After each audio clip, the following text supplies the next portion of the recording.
Vamos a buscar en nuestras Biblias Jonás, capítulo 3, versículo del 1 al 10. Estoy diciendo esto al principio porque para muchos es difícil encontrar Jonás, ¿verdad? Está ahí al final del Antiguo Testamento y es parte de los profetas menores. Y yo no sé si a usted le apasionan las historias de las segundas oportunidades, pero cuando hay películas así, personas que la han pasado difícil y luego tienen una segunda oportunidad, me encanta escuchar historias de segundas oportunidades, pero me fascina verlas en la Biblia. Voy a componer esto un poquito. Sí. Me fascina ver cómo en la Biblia nosotros encontramos historias de segundas oportunidades y lo vemos a través de todo el Antiguo Testamento y el Nuevo Testamento del Señor dando segundas oportunidades a personas que quizás se equivocaron. Y yo no sé si usted ha leído la historia en Juan capítulo 8, Jesús trae una mujer sorprendida en adulterio hasta donde está Jesús. Y le preguntan los hombres que la trajeron, ¿qué hacemos con esta mujer que fue sorprendida en adulterio? Pues la ley dice que hay que apedrearla. Y Jesús, el que está lleno de misericordia, viene y les dice a estos hombres, el que esté libre de pecado, que tire la primera piedra. Y los hombres más sabios del pueblo, que eran los más viejos, comenzaron a salir de ahí y a irse de ese lugar porque ellos no se sintieron capaces de poder tirar una piedra porque todos tenían pecado. Después los demás hombres, los más jóvenes, comenzaron a irse y cuando Jesús dijo eso, se agachó, comenzó a escribir algo en el suelo mientras todos los hombres se iban y después Jesús le pregunta a esta mujer, ¿a dónde están los que te condenaban?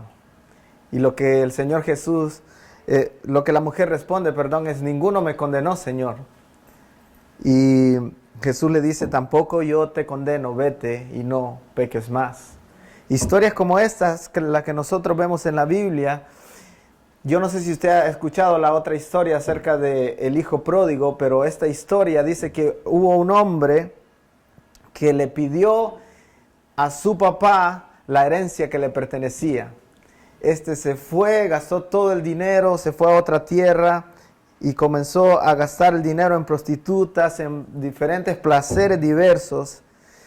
Y cuando el hijo se encuentra en la basura prácticamente, comiendo con los cerdos en otro lugar, dice, yo estuviera mejor si yo fuera un siervo de mi padre. Y este hombre decide regresar a la casa de su padre. Y hay una frase que nosotros tenemos en español que es con la cola entre las patas, ¿no? Este hombre llega ahí todo avergonzado por lo que él ha hecho y llega a este lugar y cuando su padre lo ve, su padre pensando que había muerto, el padre lo ve y se alegra tanto de que ha regresado a casa, corre y lo abraza y le dice, mi hijo que yo pensé que estaba muerto, está vivo, corran, traigan, pónganle calzado en los pies, traigan ropa nueva para él. Y no solamente eso, maten a uno de los animales que hemos estado engordando para hacer una fiesta para mi hijo. Pero lo que más me llama la atención de esa historia es que el padre le pone un anillo a su hijo. Lo que simbolizaba que el padre le está diciendo, yo voy a hacerte nuevamente mi hijo. Y de las posesiones que yo tengo, yo voy a darte nuevamente una herencia. Y entonces ese hombre no puede creerse lo que tiene ante sus ojos. El padre dándole la bienvenida después que él lo ha gastado todo y ahora le está dando una segunda oportunidad, le pone un anillo y le dice, todavía yo quiero que seas mi hijo. Puedes ver el carácter de Dios a través de la Escritura y el carácter de Dios es ese. El Dios que nos da a nosotros las segundas oportunidades. Vamos al Antiguo Testamento, encontramos a David cometiendo adulterio con Betsabé, asesinando al esposo de Betsabé para que él pueda quedar libre en la relación. Y después el Señor le devuelve a David el gozo de la salvación, restaurando su vida. Vemos a Job, un hombre que lo perdió todo, y al final el Señor restaura la vida de este hombre y le da mucho más de lo que este hombre poseía en un comienzo. Y lo vemos a través de toda la historia del pueblo de Israel, como el pueblo de Israel falla y el Señor le dice, ok, ahora les voy a dar una nueva oportunidad. Y no solamente segundas oportunidades, fueron terceras, cuartas, quintas y así. Tantas oportunidades que Dios le dio al pueblo de Israel. Pero cuando más disfruto ver personas que han tenido segundas oportunidades son personas que yo conozco personalmente.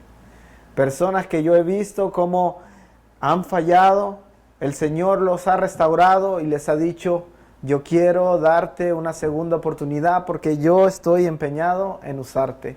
Y yo quiero que mi gloria sea manifiesta en tu vida y he decidido borrar el pasado entero que tú tenías y ahora darte una nueva oportunidad. Y yo no sé si ese ha sido el caso suyo, pero yo recuerdo muchos amigos míos invitándome a la iglesia, invitándome a diferentes actividades cristianas y yo diciéndoles, no me importa nada de lo que ustedes hacen.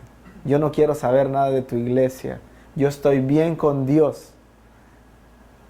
Y de repente el Señor, de tantas veces que le dije que no, ablanda mi corazón y mueve todas las cosas para que yo pueda acercarme a Él. Así que Dios es un Dios de misericordias. Y hoy vamos a leer el capítulo 3 y vamos a ver cómo Dios repite las mismas palabras que le había dicho en el capítulo 1 a Jonás para decirle, aquí tienes una segunda oportunidad para que tú me obedezcas.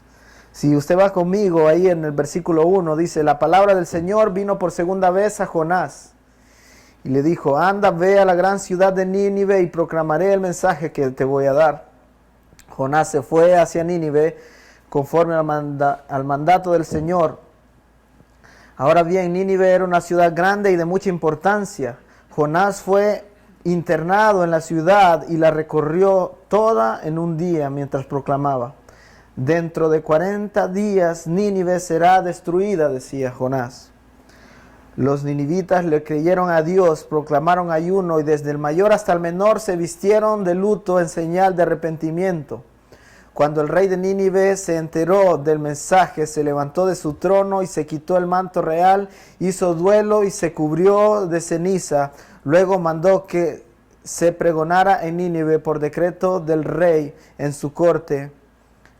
Ninguna persona o animal, ni ganado, lanar o vacuno, probará alimento alguno, ni tampoco pastará ni beberá agua. Al contrario, el rey ordena que toda persona junto con sus animales haga duelo y clame a Dios con todas sus fuerzas. Ordena asimismo que cada uno se convierta de su mal camino y de sus hechos violentos. Quién sabe, tal vez cambie de parecer y aplaque el ardor de su ira y no perezcamos.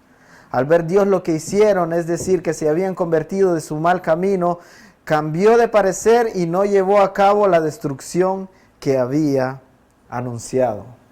¿Qué vemos en el versículo 1? Vemos las palabras que nosotros estudiamos hace algunas semanas en el capítulo 1, de Dios diciéndole a Jonás que fuera a predicar a Nínive.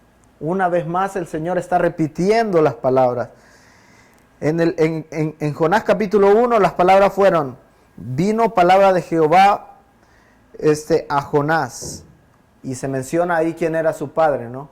Ahora, en el capítulo 3 se dice nuevamente, vino palabra de Jehová por segunda vez a Jonás, diciendo, y luego vamos a ver qué fue lo que le dijo que dijera, pero yo no sé si se le hacen familiar esas palabras.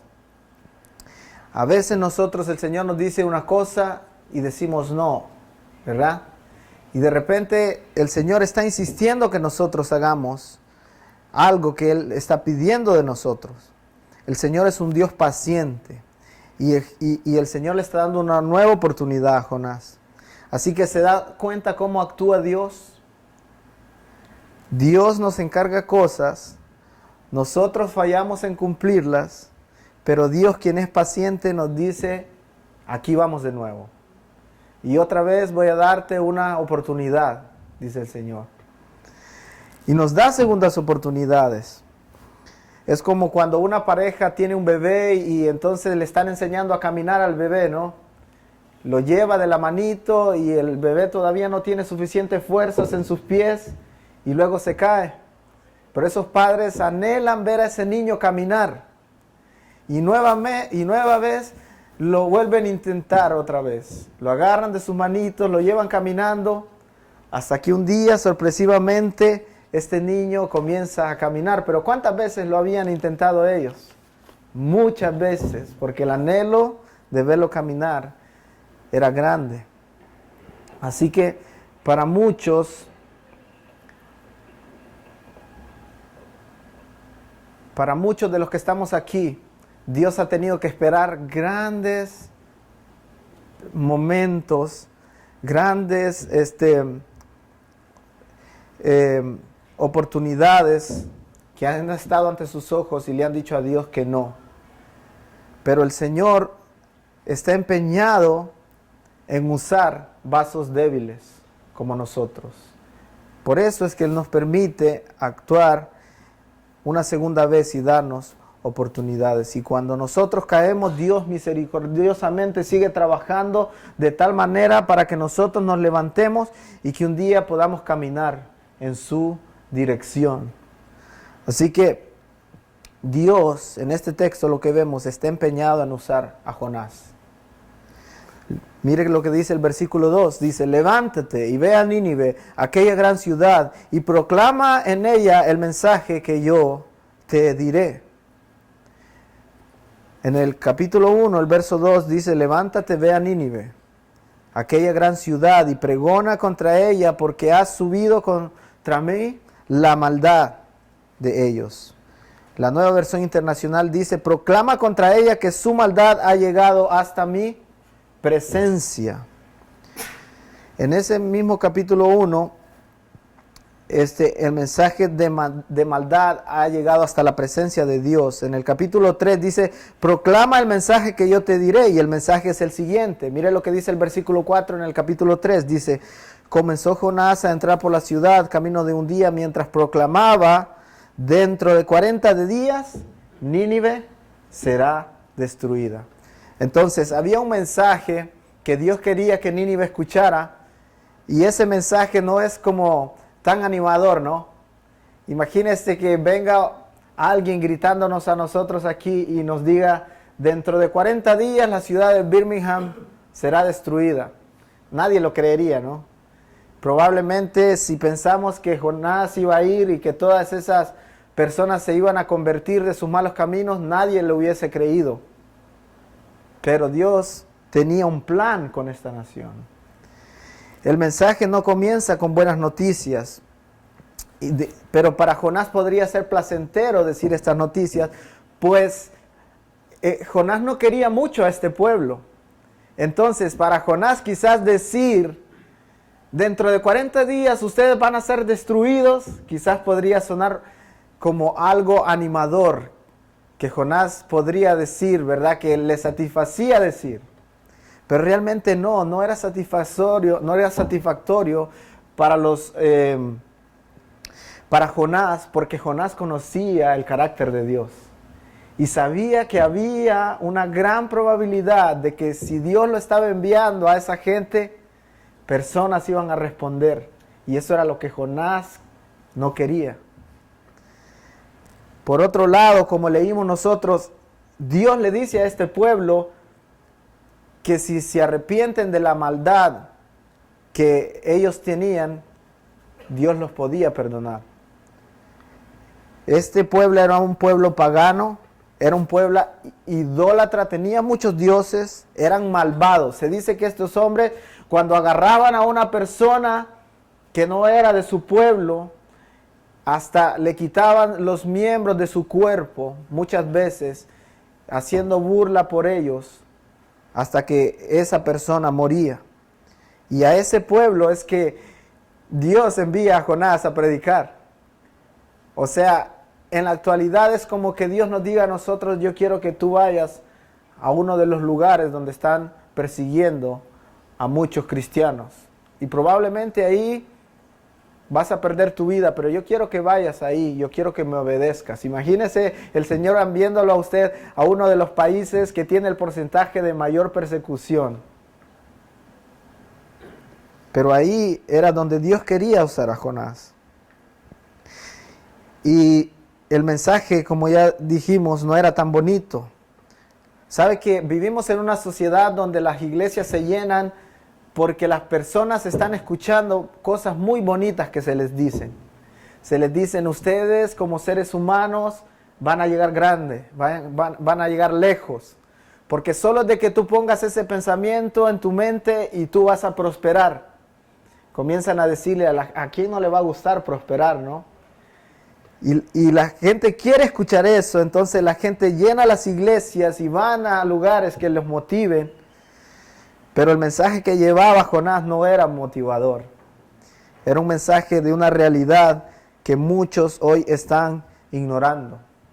Sabe que cualquiera puede pasar al altar, hay muchas iglesias que practican eso, pero en muchos de los casos las personas que están pasando al altar pasan no por una convicción de pecado que ellos tienen, pero por una alegría en el corazón de que pasando al altar diciéndole: Señor, aquí está mi vida, el Dios a quienes ellos están clamando les va a prosperar sus finanzas, les va a prosperar sus vidas y va a quitar todos sus problemas.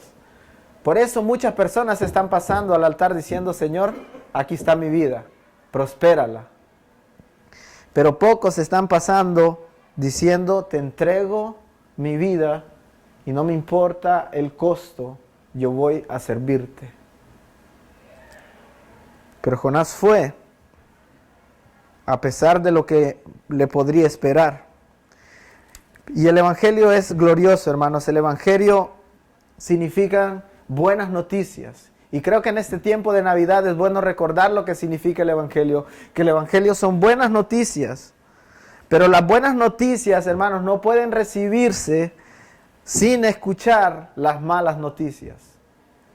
Muchos dan la bienvenida a Jesús solo como un proveedor de buenas cosas, pero no como su Señor.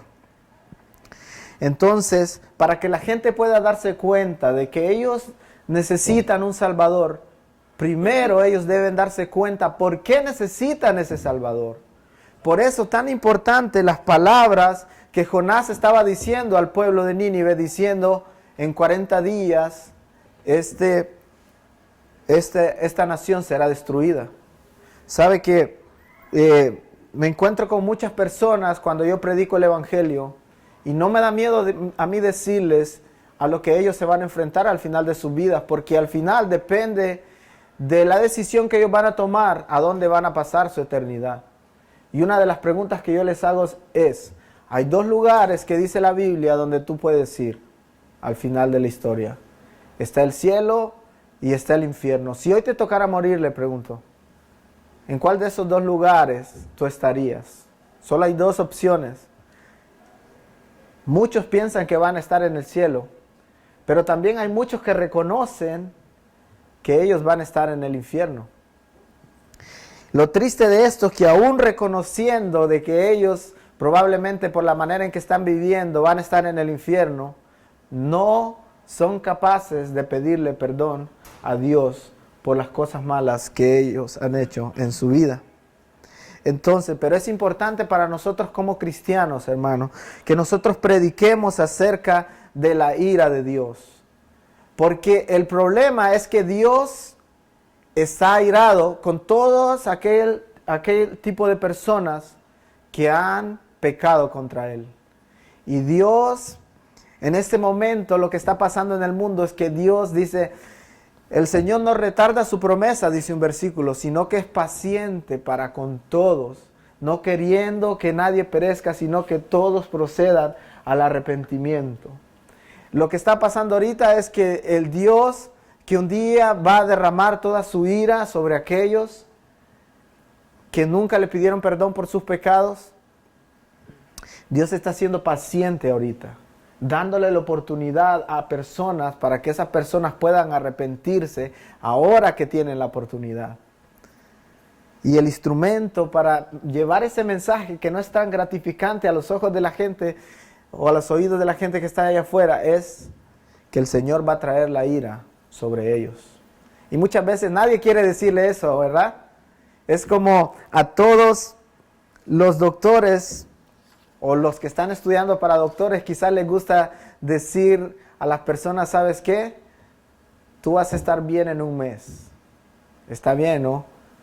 Tú tienes una gripe, pero eso se va a pasar en una semana.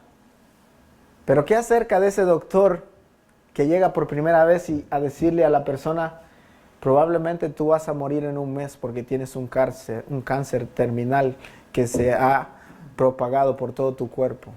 A nadie le gusta dar esas noticias. Pero nosotros somos responsables por dar ese tipo de noticias. Mire lo que dice el versículo 5 ahí en el capítulo 3. Y los hombres de Nínive creyeron a Dios, proclamaron ayuno y se vistieron de cilicio desde el menor hasta el mayor de ellos. Wow, mire lo que dice, desde el mayor hasta el menor de ellos.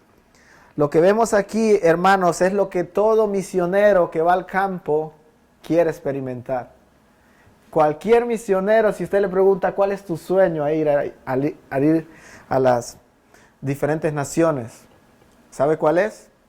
Que personas lleguen a glorificar a Dios ahí donde ellos van. Lastimosamente esto no pasa con la mayoría de las personas que van. Los misioneros que vinieron a visitarnos hace algunas semanas estuvieron 14 años en India. Y cuando yo estaba en una entrevista con ellos, hablando con otra persona, dijeron, nosotros hemos visto pasar de muerte a vida quizás a 5 personas en estos 14 años que nosotros hemos estado en India. Y nosotros pudiéramos inflar esos números y decir, bueno, han llegado al Señor muchas más personas, todas las que van a la iglesia o todos los niños que van, que son más de 300. Pero ellos dicen, nosotros sabemos que hay una realidad, que Dios puede salvarlos a todos ellos, pero la realidad es que nosotros no estamos viendo fruto todavía de que ellos son salvos, a pesar de todo el trabajo que estamos haciendo. Por lo tanto, si ustedes nos preguntan, decían ellos, ¿cuántos convertidos realmente ustedes han visto? Y ellos decían, solamente 5, que son fieles y que han reconocido que la ira de Dios estaba sobre ellos, pero ahora no. Ahora van a disfrutar una eternidad con el Señor. Entonces Jonás llega a Nínive y con solamente 5 palabras, hermanos, toda esa ciudad va a convertirse desde el menor hasta el mayor. ¿Sabe que nosotros muchas veces pensamos que es la manera en que nosotros hablamos que va a convertir a las personas, ¿no? Y eso es lo que nos hace no hablar, porque decimos, quizás yo no tenga las respuestas que esa persona tiene, y yo no quiero quedar avergonzado, o yo no quiero que la persona sepa que yo ignoro muchas cosas, y no hablamos y callamos. Y el Señor nos está diciendo aquí, no son tus palabras, es la manera en que yo trabajo en el corazón de las personas que trae arrepentimiento. Con 5 palabras este hombre logró que una ciudad entera pudiera convertirse, hermanos. Por lo tanto, nosotros debemos hablar confiando de que no es la manera en que nosotros hablamos, sino el poder de Dios transformando los corazones de las personas. ¿Sabe que habiendo estado en varios misioneros transculturales, así es como yo me imagino que Jonás llegó? Nosotros llegamos al aeropuerto de Jordania sin saber casi nada, solo sabíamos decir gracias en árabe. Pero después comenzamos a preguntarle a toda la gente, ¿cómo se dice esto? ¿Cómo se dice lo otro? Y cada vez que vamos a un viaje misionero, ese es como la rutina de cada día. Estarle preguntando a la gente cómo se dicen las cosas y después tratándola de usar en el idioma que ellos usan. Y las personas se alegran mucho cuando uno las usa. Pero imagínese a Jonás bajándose de ese barco, llegando a la ciudad de Nínive. y preguntándole a la persona que él encontró, ¿cómo se dice en 40 días Nínive será destruida? Y esa persona le dice, Jonás, yo no sé en qué pudo haber escrito esas 5 palabras, yo creo que no hubo necesidad de escribirlas, pero Jonás comienza a ir calle por calle en esa ciudad y comienza a decirles, en 40 días Nínive será destruida. Y en señal de arrepentimiento, hermanos, así de manera milagrosa, algo que solo el Señor pudo hacer es, ellos proclamaron ayuno desde el mayor hasta el menor, se vistieron de luto en señal de arrepentimiento. Hasta este momento, la gente voluntariamente está escuchando y tomando decisiones, poniéndose ceniza en su cuerpo en señal de que ellos se están arrepintiendo. Eso era algo normal que pasaba en el tiempo antiguo. Y no solamente las personas en general, la persona promedio que vivía ahí, sino que dice que el mensaje llegó hasta el rey. Mira el versículo 6, dice, llegó la noticia hasta el rey de Nínive y se levantó de su silla, se despojó de su vestido y se cubrió de cilicio y se sentó sobre ceniza. Lea conmigo el versículo 7. Se hizo proclamar y anunciar en Nínive por mandato del rey y de sus grandes, diciendo, hombres y animales, bueyes y ovejas, no gusten cosa alguna y no se les dé alimento ni beban agua. Cúbranse de cilicio, hombres y animales, y clamen a Dios fuertemente, y conviértase cada uno de su mal camino, de la rapiña que hay en sus manos.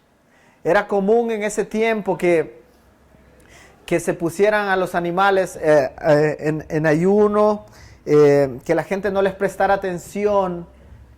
Cuando algo estaba mal en la sociedad, decían, bueno, arreglemos esto primero y después nos encargamos de los animales. Pero lo que está pasando, hermanos, aquí es que el rey está diciendo, lo más importante ahorita es preocuparnos no es preocuparnos por las posesiones que nosotros tenemos, sino por arreglar nuestras cuentas con Dios. Eso es lo que está diciéndonos el rey, que sabemos que si nos arrepentimos, dice el rey, quizás Dios no va a mandar la destrucción sobre nuestra tierra. Y este texto puede tener mucha contradicción, ¿no? Porque podemos llegar nosotros a decir, bueno, ¿será que Dios se arrepiente? ¿Será que Dios dice una cosa y después Dios cambia su mente? Y hay ciertas cosas que nosotros debemos aprender, hermanos, y es que Dios salva a aquellos que se arrepienten, pero Dios no está en el tiempo que nosotros estamos, ni ve las cosas como nosotros las vemos. Dejemos que Dios obre como Él quiere, pero no dudemos o no pongamos a Dios en una caja como que Él fuera un humano. Dios ve las cosas desde arriba, Dios no ve el tiempo como nosotros lo vemos. El Señor no tiene un nuevo conocimiento hoy. Dice que Dios no cambia. Él todo lo sabe. Él es un Dios todopoderoso, que su poder no disminuye.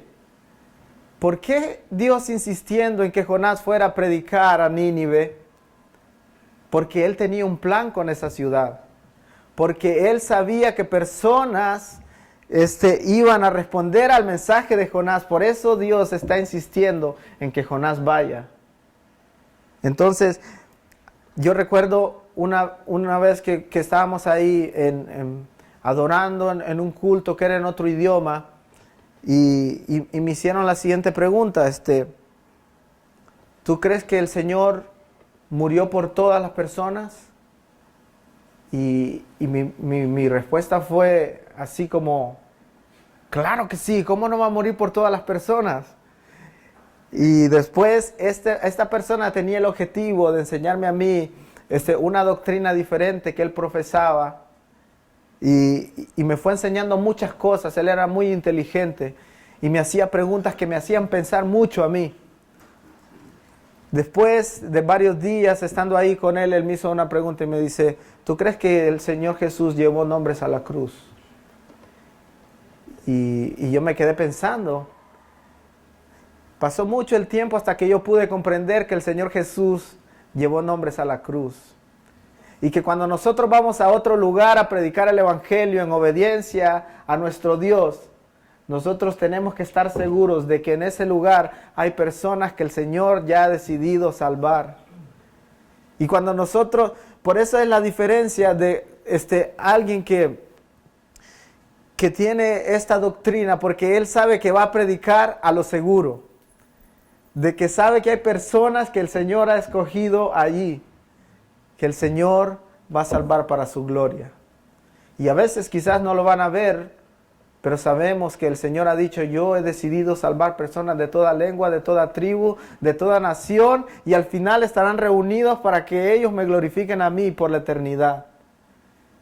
Es diferente pensar que nosotros, hermanos, vamos a ir a otro país y tenemos que predicarle bonito a las personas, porque si no ellos no se van a arrepentir. Entonces, si alguien va con ese tipo de mentalidad y regresa a este país después de 5 años y dice, quizás yo no lo hice de la mejor manera, porque la gente no se arrepintió.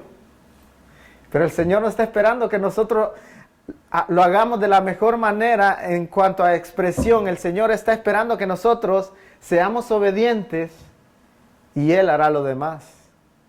Él transformará el corazón de las personas.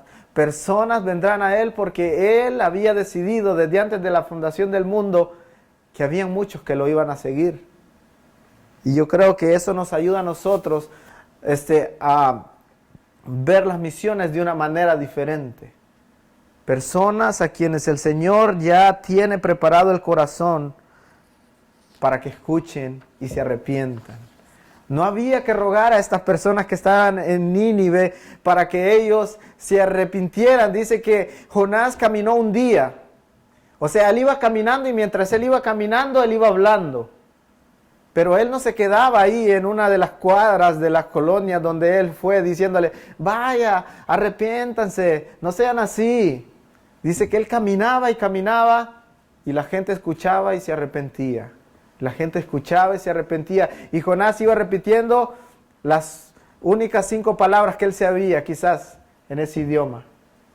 Y las personas se arrepintieron, desde los niños hasta los adultos, desde los humildes hasta los más poderosos. Ese es el poder de nuestro Dios.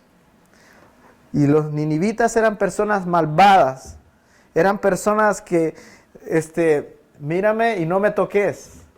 Así eran ese tipo de personas. Hay una frase que tenemos nosotros en mi país que dice, ahí entra el que quiere y sale el que puede. Hablando de las colonias difíciles, ¿verdad?, que hay en nuestros países. Así era Nínive. Ahí entraba el que quería, pero salía el que podía, pero quizás no iba a salir. ¿Sabe que una advertencia así de personas malas nos hicieron a nosotros mientras estábamos en Jordania, viajábamos hacia el sur y nos dijeron, mira, en ese pueblo las personas son malas, dice. Esas personas son bravas, casi todos están buscando problemas. Si tú quedas viendo mal a alguno, probablemente te va a responder y mejor llévatela tranquilo con ellos, nos dijo el obrero que estaba ahí. Yo no creía mucho lo que él me estaba diciendo. De hecho, él nos contó una historia que dice que la cajita samaritana fue llevada a ese pueblo y equivocadamente alguien puso un tratado que tenía la cruz. Lo metió en una de esas cajitas y la cajita samaritana, para aquellos que no saben, es un regalo que se manda de aquí de Estados Unidos que la gente, una familia prepara, lo lleva a determinado lugar y luego todas esas cajitas se envían a los diferentes países. Este obrero que estaba trabajando ahí logró de que mandaran cajitas ahí, pero alguien metió un tratado que tenía la cruz y era un pueblo musulmán.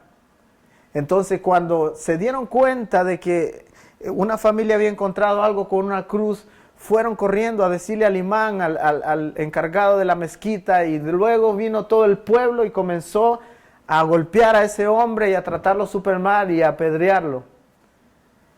Y luego él fue expulsado de ese pueblo y hasta ese momento ellos todavía no tienen arrepentimiento en su corazón. Ellos todavía no conocen al Señor Jesús como su Salvador. Entonces, vamos a hacer una pausa en esa historia, pero cuando veníamos regresando de esa parte del sur de Jordania, yo vi a un niño y yo le quería tomar una fotografía. Yo andaba una cámara y cuando yo voy a tomarle la fotografía, el niño se para y me dijo varias cosas ahí en su idioma y yo no le entendí. Pero con su cara me dijo todo lo que me quería decir. No me tomes esa fotografía, cuidadito. Y entonces después yo comencé a tratar de decir, vamos, tomémonos una foto. Y el niño súper enojado me dijo que no. Y no dejó que yo le tomara una fotografía. Y estaba así súper bravo, se notaba. Y dije yo, wow, realmente es cierto esto, de que esta gente es así.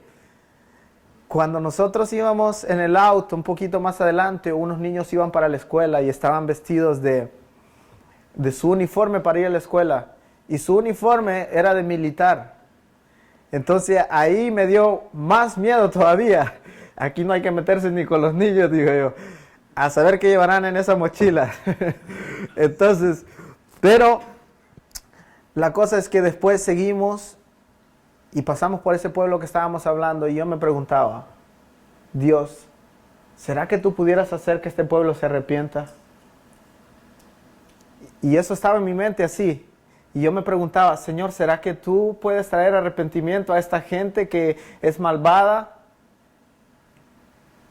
Y la respuesta la tenemos aquí, hermanos. Si alguien tan solo se atreviera a llevarles el Evangelio, quizás no funcionó con esa persona que ella fue, pero el Señor todavía quiere que nosotros llevemos el Evangelio a ellos porque todavía no lo tienen. Y la pregunta es, ¿será que ellos pudieran arrepentirse aún siendo personas difíciles con las cuales tratar? Y la respuesta es sí, porque nada hay imposible para Dios. ¿Sabe que a veces nosotros categorizamos a las personas por la manera en que ellos se comportan? Y llegamos hasta pensar de que esa persona jamás va a arrepentirse de sus pecados. Yo recuerdo estando en secundaria que habían dos de las personas de los más hablados de mi clase. Ellos pasaban hablando vulgaridades, ellos pasaban hablando cualquier tipo de cosas, pero todo era ofensivo. Eran los payasos del aula, pero los payasos en una manera brutal. Hace algunos días yo recibí una invitación de uno de ellos en Facebook y para sorpresa mía, él tenía muchas fotografías de varios eventos en los cuales él había estado, porque ahora él es un cristiano. Yo jamás hubiese dado un 5 por decir de que esa persona iba a llegar a ser cristiano. Lo mismo pasó con la otra persona que era igual que él. Y digo yo, wow, aquí solamente la misericordia de Dios puede transformar el corazón. Y yo lo he podido ver en diferentes personas. Así que yo no sé dónde sea la persona que Dios tiene para que tú le hables acerca de la realidad de que la ira de Dios está sobre ellos. Puede ser en tu casa, puede ser al cruzar la calle, puede ser en un parque, puede ser adentro de tu familia, un conocido que nunca creíste que podía ver un cambio, pero Dios quiere que tú le menciones una realidad importante a esa persona, y es que la ira de Dios está sobre ellos, y sin arrepentimiento ellos van a sufrir una eternidad en el infierno. Así que piensa en la persona, tomemos un momento para pensar en la persona que tú piensas que es la más detestable que tú conoces, o la persona que piensas que no puede llegar a conocer al Señor, o una persona que tú digas, ya ni para atrás ni para adelante, no tiene esperanza. ¿Sabes qué? Esa persona puede ser la próxima que llegue a conocer al Señor para sorpresa tuya. Si tú piensas en ese mensaje y le haces conocer a esa persona que la ira de Dios es algo real y que hay arrepentimiento en Cristo Jesús y esa persona se arrepiente. Observe que en el versículo 9 el rey comienza a decirle a la gente lo que ellos tenían que hacer. Dice, si dejamos de hacer lo malo, tal vez Dios se le pase el enojo y no les destruirá. Y él hace un edicto que dice, la gente debe obedecer este tipo de cosas. Pero antes de que él dé ese edicto, la gente ya está arrepintiéndose, ya está viendo, ya la gente ha cambiado en su corazón. Mire lo que dice Jeremías 18:8, dice, pero si la nación de la cual hablé se arrepiente de su maldad, también yo me arrepentiré del castigo que había pensado infligirles.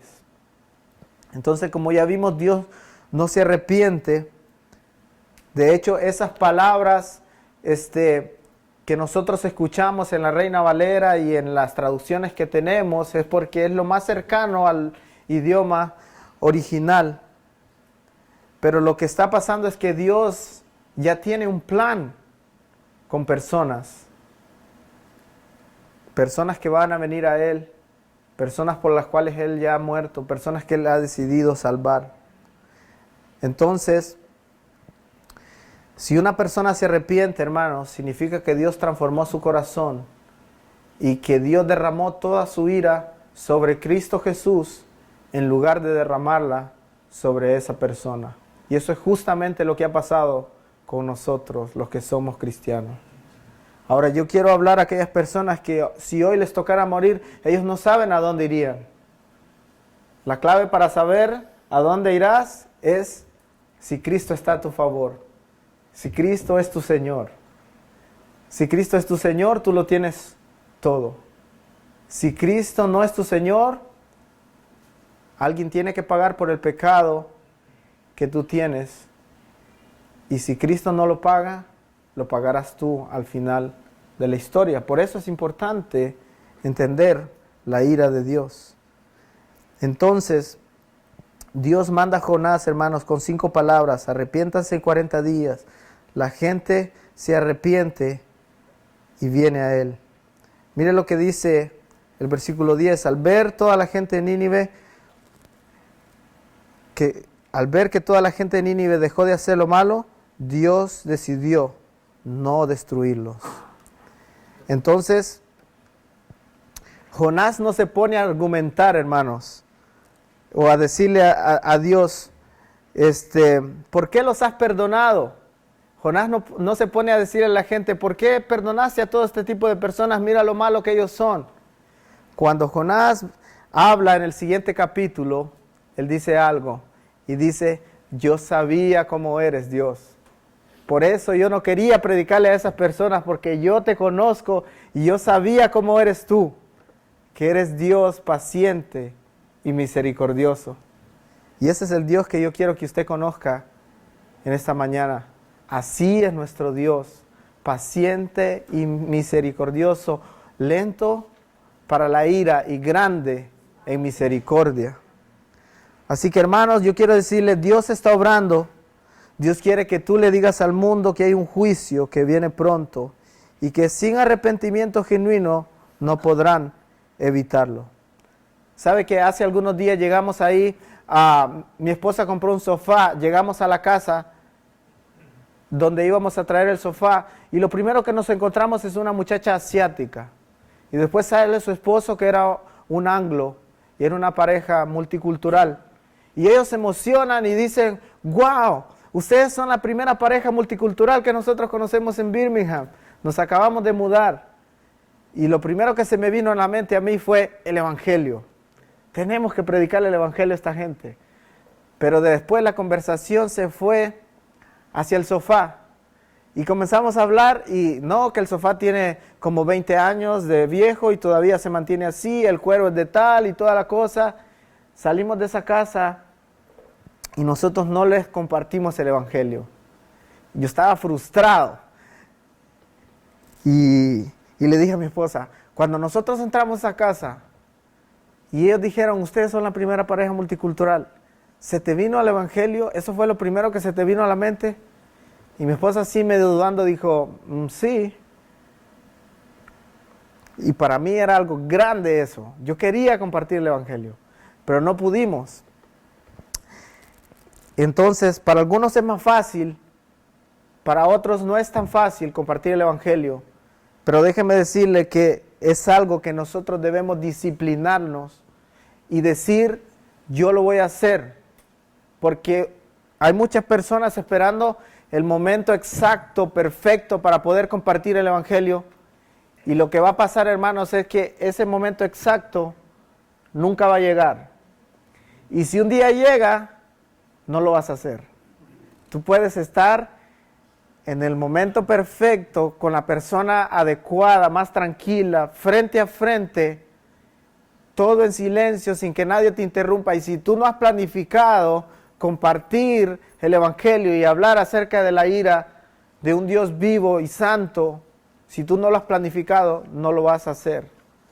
Por lo tanto, debemos entrenar nuestras mentes para que en el momento que Dios te dé la oportunidad, tú aproveches y seas responsable con el mensaje que Dios te ha dado. Fuimos a una actividad que se llama Christmas Tree. Yo no sé cómo se pronuncia muy bien, pero lo que pasa ahí es que la gente llega, hay diferentes salones, ellos escogen los regalos para sus hijos, 3 regalos para cada hijo, los llevan a un salón, en ese salón los empacan, pero mientras los están empacando, los padres esperan en una sala y ahí tenemos la oportunidad de predicarles el Evangelio. Entonces lo que decimos, como les estamos dando muchos regalos, es el regalo más importante, es el regalo de la Navidad, porque en el regalo de que Dios mandó a su Hijo para morir por nosotros. Y la gente está sensible, muchas veces nos escucha, están alegres por todos los regalos que le damos. Entonces yo dije, varias veces he ido con mi esposa y yo dije, este año ella tiene que predicar. Y yo la veo a ella y digo yo, Señor, tú me has puesto como líder, yo necesito enseñarle. Y entonces dije yo, le voy a predicar a las primeras 3 personas y por último la voy a dejar que ella predique. Y prediqué a las primeras 3 personas, ninguna de ellas aceptó al Señor, le predicamos el Evangelio, pero al final nosotros confiamos de que Él puede traer resultados. Pero en la 4ª persona que estaba ahí, yo no le dije a mi esposa que yo iba a hacer esto, pero yo me callé. Y yo no iba a hablar nada. Dije yo, si en el último minuto, cuando ella se vaya y mi esposa no le comparte el Evangelio, yo voy a tener que compartirle. Pero yo me quedé callado y estábamos ahí en un silencio incómodo. Y entonces ella le decía, ¿y cuándo va a abrir los regalos? No, tal día. Y así, pláticas así. De repente todos nos quedamos callados y en ese cuartito así, todo incómodo. Hasta que ella agarró fuerza y le dice, si hoy le tocara morir, le dice, ¿a dónde cree que iría? Y la mujer se quedó así, sin palabras. Y la confrontamos con el Evangelio, le presentamos el plan de salvación, le hicimos la pregunta al final. Y sabe que esta persona al final dijo, yo creo que yo iría al infierno. Y esa fue la decisión con la que esa persona se quedó al final. Pero cuando salimos, nosotros salimos con gozo, porque nosotros habíamos cumplido lo que el Señor ha dicho que hagamos, que compartamos el Evangelio con todas aquellas personas que tengamos oportunidad. Entonces salimos de ahí tristes por un lado, porque ninguna de las personas manifestó seguir a Cristo. Pero ¿qué sabemos si mañana el Señor va a completar la obra de esa semilla que ya se sembró? Entonces, el Señor está trabajando, hermanos. El Señor tiene un mensaje para nosotros. El Señor es el Señor que nos da las segundas oportunidades. Quizás hoy luchaste y no pudiste compartir, o ayer luchaste y no pudiste compartir. Hoy el Señor te está diciendo, hay una nueva oportunidad, por eso hoy yo te he dado vida. No es casualidad que el Señor te haya dado vida un día más. El Señor es el Dios de segundas oportunidades, hermanos. Yo también quiero concluir aquí con aquellas personas que piensan que no hay perdón o que ellos no pueden arreglar la situación o los errores que ellos han cometido en el pasado. El Dios es aquel Dios que restaura, que aun cuando el pueblo de Israel le falló muchas veces, Dios le volvía a decir, yo aún tengo planes para ti y yo quiero glorificar mi nombre delante de ti. Pero lo segundo que quiero hablar es que el Señor tiene personas que Él ha escogido para salvar, nombres que Él ha llevado a la cruz, listos para que tú les hables de un arrepentimiento y perdón de pecados. Ve y háblales a esas personas porque necesitan escuchar este mensaje, porque se trata de la eternidad. ¿Sabe que 98% de las personas que viven en Utah no conocen el Evangelio? 98%. Ahora, si pensamos en Birmingham, hay muchas iglesias en todos lados, ¿verdad? Solamente aquí en la cuadra donde yo vivo, cuadra le decimos allá en Honduras, la calle donde yo vivo, yo tengo la oportunidad de ir a 2 iglesias, así cerquita, en 5 minutos. Pero las estadísticas dicen que el 55% de la población de Birmingham no conoce al Señor. Nosotros hemos sido llamados a llevar un mensaje. Seamos responsables con el mensaje que Dios nos ha dado. Pensemos en la gracia que Dios ha derramado en nosotros y pensemos en que Dios quiere derramar esa gracia también en aquellas personas que están allá afuera. Vamos a orar.